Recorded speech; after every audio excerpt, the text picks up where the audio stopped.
All right, so I've got two top limbs from bows that I've broken, and when I break a bow, I just cut the good limb off at the handle, stick it in the corner, and hopefully someday I'll get around to doing something with it.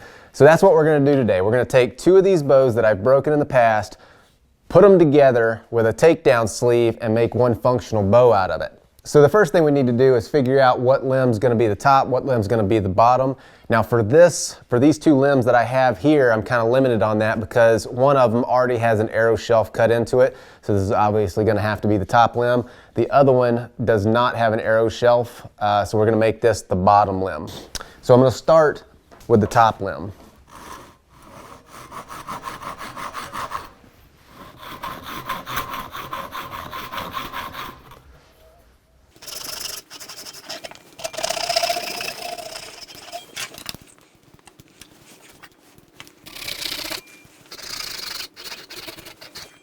All right, so I've got a line cut all the way around this thing. Down here at the shelf goes in probably 1/4 inch. On the other side, maybe 3/16. Now we're gonna take our chisel and work right on down into that and remove the wood on this side of it.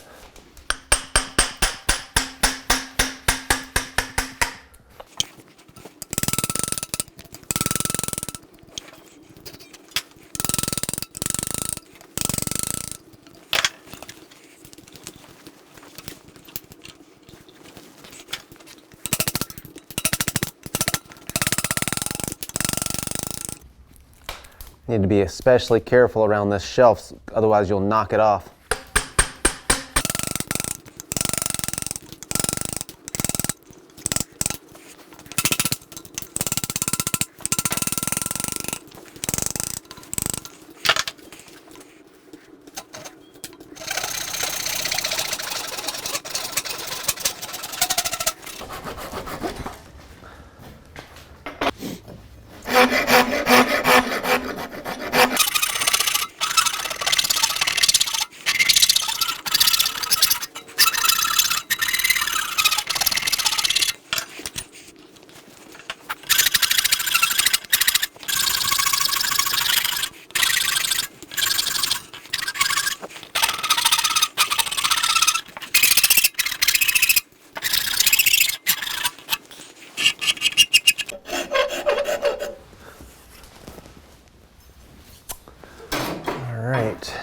So the top is about done. This is actually the easy side.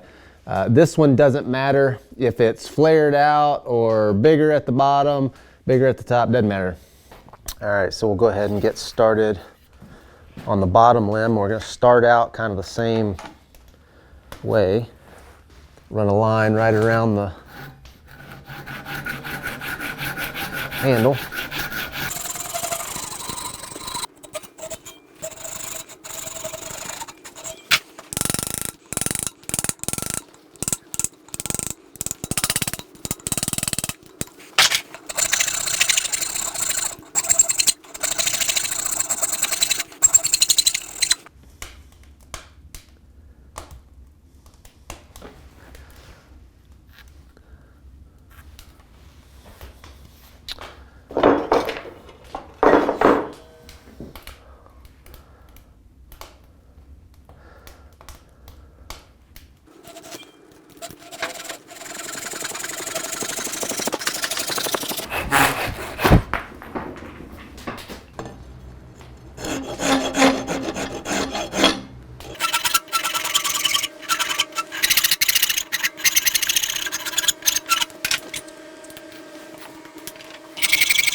All right, so the most critical part of this entire process is having this thing right here, this tenon, tapered right.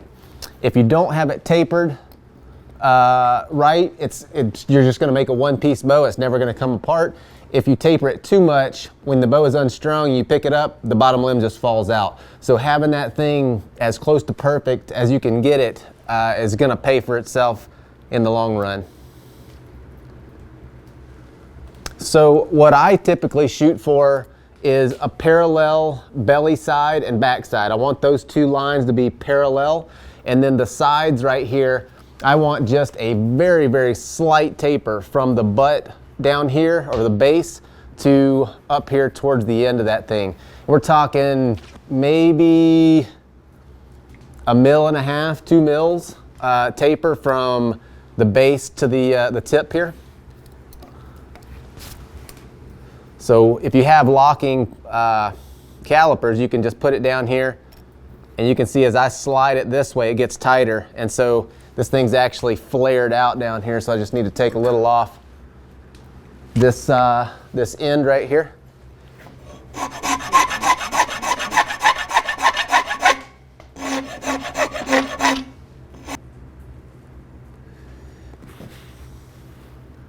Still flaring out a little bit.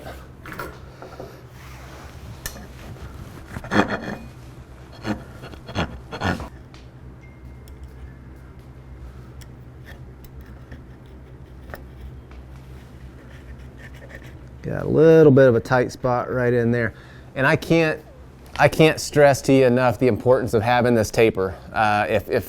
If you're even, I mean, 0.5 millimeter wider down here than here, when it comes time to break this thing back into 2 pieces and pull this tenon out, it's just not going to come.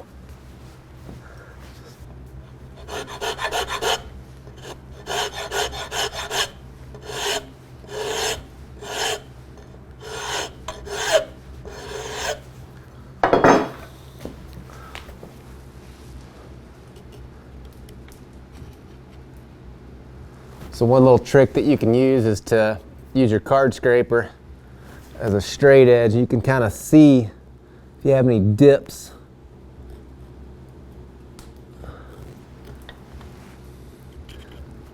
If you're going to do this design, you need to, this right here, this tenon, shaping this tenon, this should take, you should spend the most time that you spend on this project right here, shaping this thing. Because if you don't get this right, it ain't going to work. Okay, that looks pretty good. Check this side.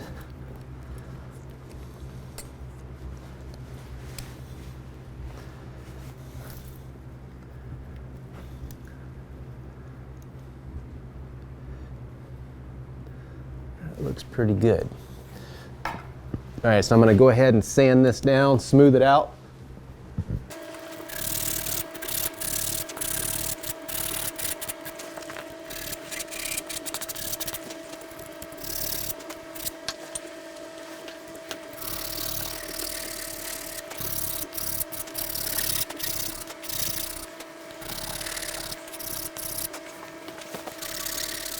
I'm going to work my way all the way down through, say, 220, then I'm going to move to steel wool. I'm going to make this thing super slick, super smooth, so that it slides out in and out easily.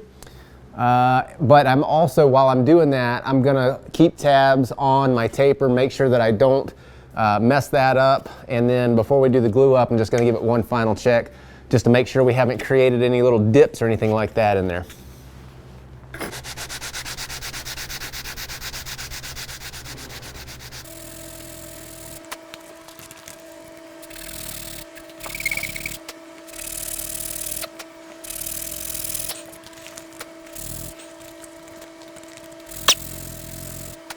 So I've got it sanded down, it's really slick. Just gonna give it one more check.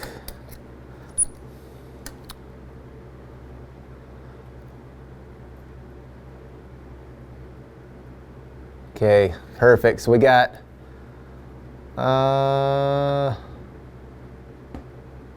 little less, about 1 millimeter of taper, not even.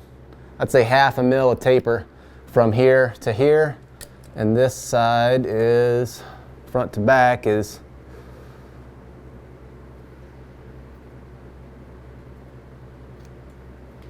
pretty much parallel until it drops off here.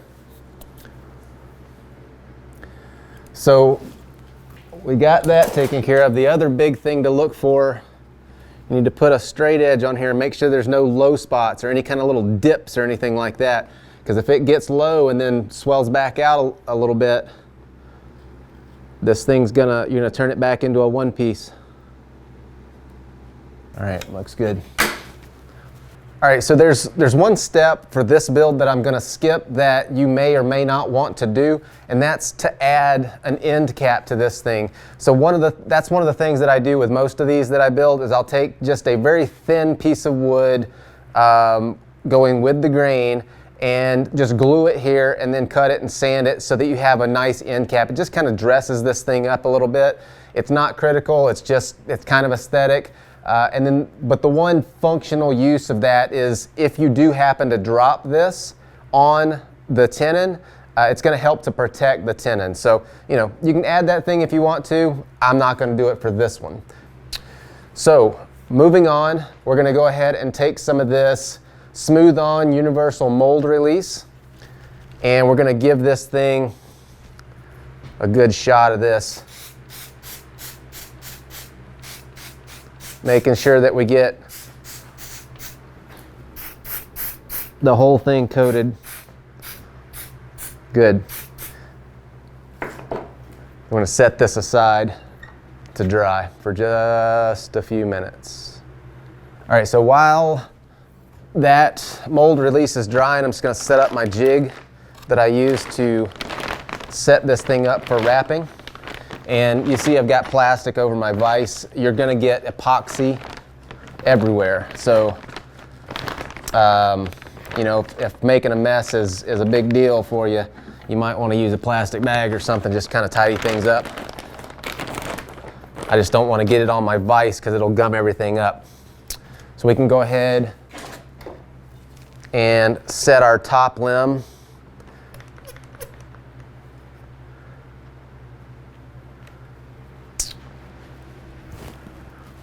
So this part right here can be a little bit tricky, kind of getting everything lined up just right.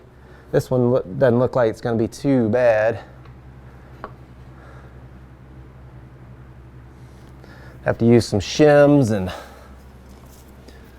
pieces of wood to kind of get things set up just right. Once you start wrapping this thing, you do not want it to move because you have to redo it.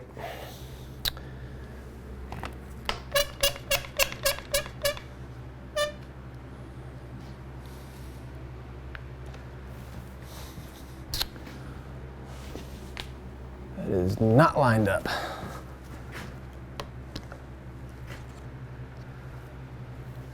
Now, I'm going to spend some time trying to get this thing pretty well aligned here, as good as I can. And it doesn't matter if you do the belly side up or the belly side this way and one of the sides up. It doesn't matter. It's actually easier to get the tips lined up if I were to flip this thing over. But it's going to lay in here pretty nice this way. And if I don't get the tips lined up with the handle perfectly during this process, all I'm going to have to do is heat them up a little bit and just kind of bend things just like I would a normal stave.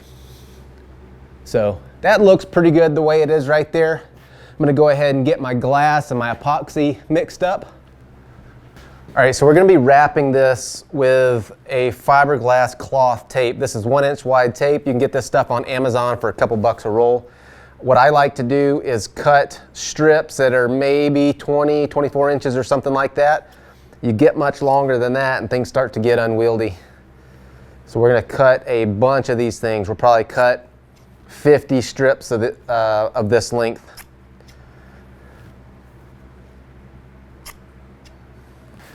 All right, so what I'm going to use for the binding, the epoxy on this is Smooth On EA40. This is the same stuff that you'll use if you're going to be doing like a bamboo back bow or something like that. This is very, very good epoxy. It says on here, if you mix it 2A to 1B, it improves physical properties. I really don't have any idea what that means, but I usually mix a little bit more A than B. So there you go. I got about that much. It's probably 2 golf balls worth.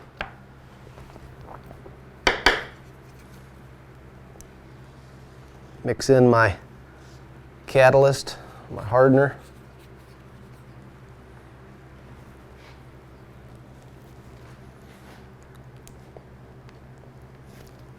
Got my epoxy all mixed up. Got a ball probably the size of a tennis ball, just a big wad of epoxy.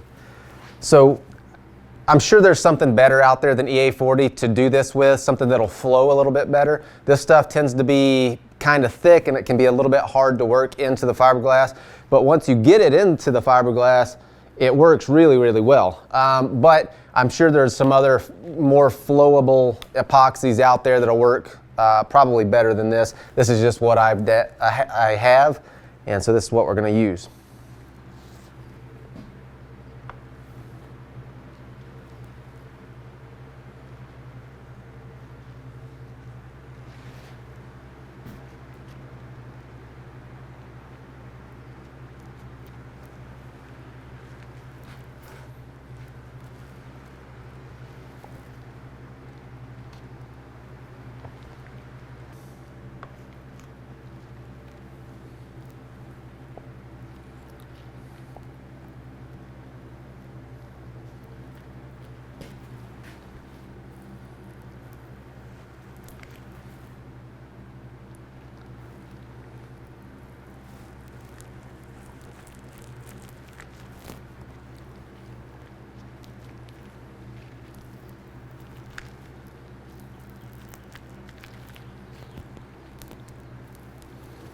You want to make sure you've got this thing saturated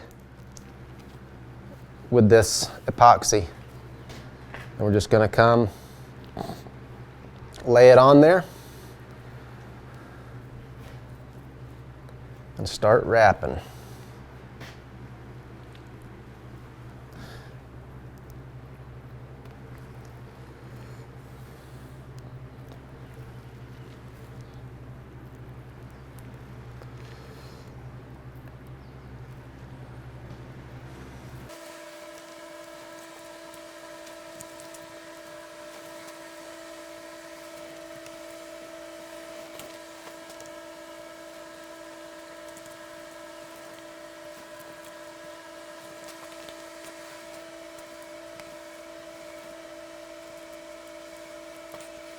One thing I forgot to mention is if you have a bow that's already kind of finished, you've already done the finish sanding and all that stuff, you might want to take and wrap from here out with painter's tape so that you don't have to sand all this epoxy off. I'm not super worried about this one.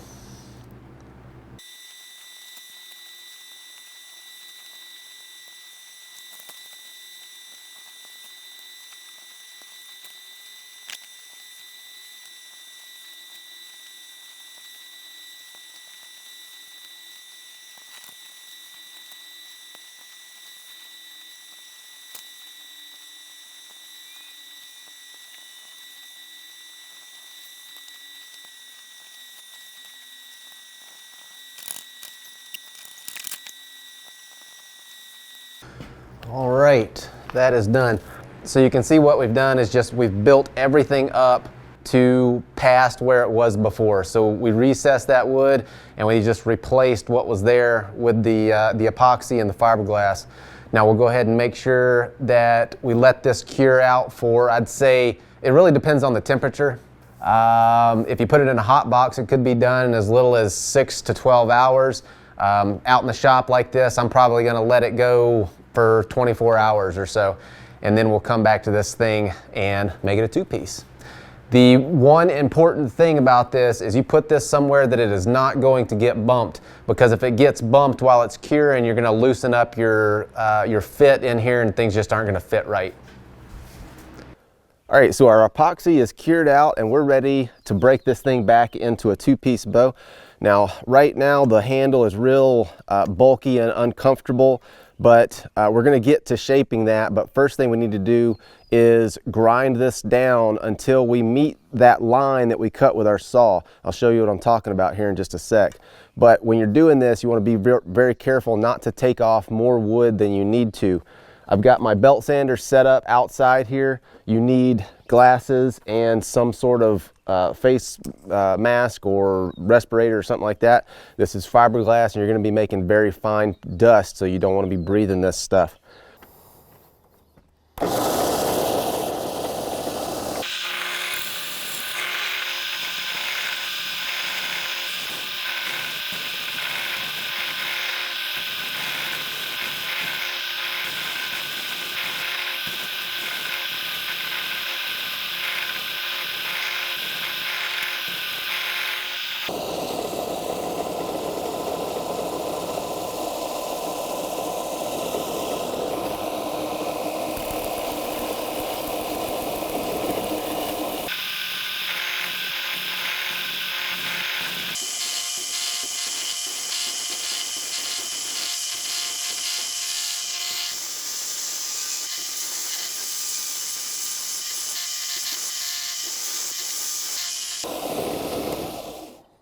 All right, so I've got all the epoxy ground off of this bottom limb, the limb that's going to come out, except for in the back. If you remember, we didn't recess, we didn't cut down through the back, and so we're going to have to do this with a rasp. I'm going to go in the shop here and show you how to do that.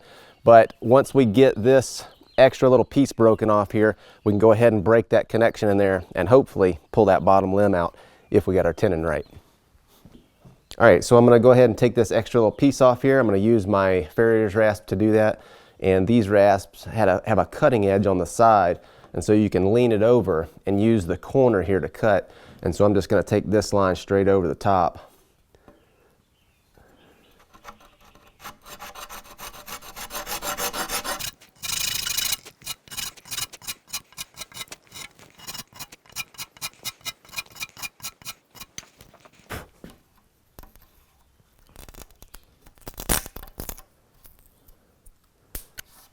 All right, so now comes the fun part, and the part that can give you a little bit of anxiety if you've never done it before.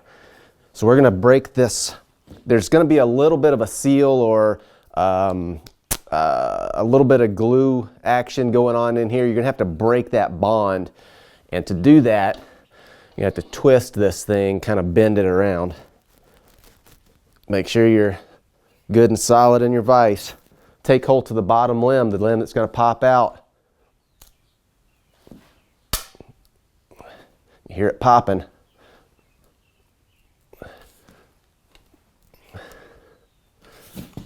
You should be able to see a little bit of a gap on the sides when you break those seals.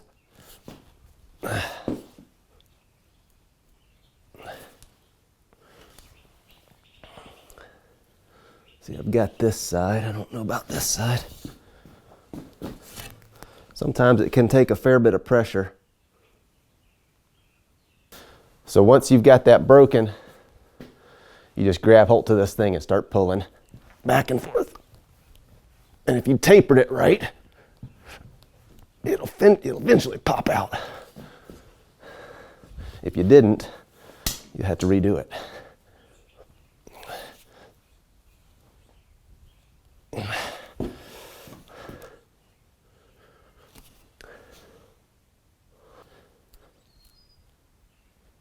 There we go, something popped.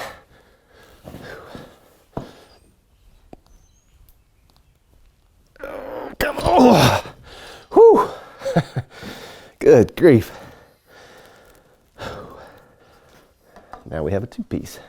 And the fit is tight. I like that. That means that when we don't have this thing strung, it's just it'll snap together and it's not gonna fall apart. Whew. Getting those tenons tapered just right is pretty important. If you taper it too much, it's much easier to get out. But like I said, if the bow's not strung, when you pick it up, the bottom limb just falls out. That's not gonna be a problem with this one.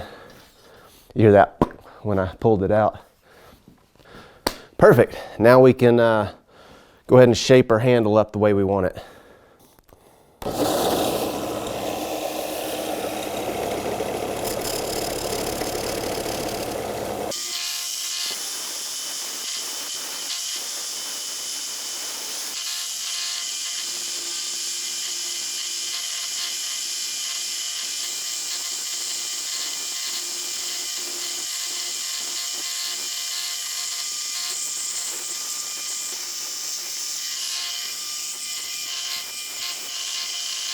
All right, so the handle's pretty well done. I'm gonna finish off this one little spot up here. I'm just gonna kind of dress that up a little bit, sand everything down, but you can see the fit is super tight. It worked out really, really slick, and I think this is gonna end up making a good bow. But that's gonna pretty much wrap it up for this video, this how to make this two-piece with the socket and tenon. But I'll probably end up finishing this bow off on a different video, maybe even sinew back it, but I'm gonna do some tillering. The bottom limb here's got a little bit too much bend, and I think I'm gonna try to fix that with a little bit of heat. So if you're not subscribed to the channel, you wanna keep up with that, go ahead and subscribe, and I'll upload those videos when I get them done. We'll see you on the next one.